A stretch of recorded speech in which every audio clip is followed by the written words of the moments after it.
ایک نئی چیز ہے، اس لیے اس سے بچنا چاہیے۔ معاشرے میں ایک نئی چیز ہے، اس کا کوئی ثبوت اور کوئی پرمان ہماری نظر سے نہیں گزرا ہوا ہے، اس لیے ہم کان میں انگلی رکھ کر کے دیں، یا بغیر ہاتھ باندھے یا بغیر کان میں انگلی رکھے ہوئے یا کان پر انگلی رکھے ہوئے بھی اذان دے سکتے ہیں، مشکل نہیں ہے۔ اذان تو آواز کا معنی مطلب ہے، تو اس طریقے سے جو ہے اس سے بچنا چاہیے۔ اچھا، میں کہہ رہا تھا کہ کسی زندہ انسان کے پاس جا کر اس سے کہے کہ میرے لیے آپ دعا کر دیں کہ اللہ تبارک تعالیٰ میری فلانی حاجت پوری کر دیں، تو اس کی کوئی ثبوت اور کوئی پرمان ہے؟ صحابہ کرام نبی کریم صلی اللہ علیہ وسلم کے پاس جاتے تھے اور آپ صلی اللہ علیہ وسلم کے پاس جا کر کے آپ سے جو ہے دعائیں کرواتے تھے کہ ہمارے حق میں آپ دعا کر دیں کہ فلاں پریشانی ہے، تو آپ صلی اللہ علیہ وسلم ان لوگوں کے لیے دعا کرتے تھے، تو آپ صلی اللہ علیہ وسلم ان کے حق میں دعائیں کرتے تھے۔ جیسے کہ ایک اندھا صحابی آ کر کے کہا کہ اللہ کے نبی ہمارے لیے دعا کر دیجیے کہ ہماری آنکھ صحیح ہو جائے۔ اسی طریقے سے جو ہے اور بھی صحابہ کرام جو ہے جاتے تھے، اور جیسے کہ فرمایا کہ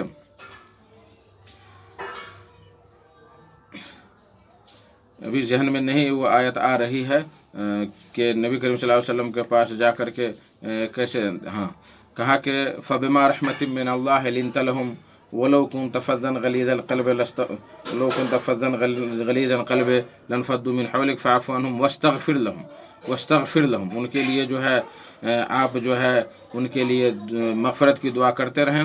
اور فرمایا کیا کہ ولو انہم اذ ظلموا انفسهم جاؤوک فاستغفروا اللہ واستغفر لهم الرسول لوجدوا اللہ توابا رحیما، کہ جب وہ لوگ اپنے اوپر ظلم کر لیتے ہیں تو اللہ سے جو ہے معافی مانگتے ہیں، اور معافی مانگنے کے بعد آپ سے بھی کہتے ہیں کہ ہمارے لیے بھی معافی کر دیں، تو اللہ تبارک و تعالیٰ جو ہے تواب ہے اور رحیم ہے، یعنی توبہ قبول کرنے والا اور رحیم ہے۔ ابھی جڑے ہیں ہم سے ابو طوبہ انیس صاحب جڑے ہیں، تو آپ لوگ سوال کریں انشاءاللہ تبارک و تعالیٰ اس کا جواب دیا جائے گا۔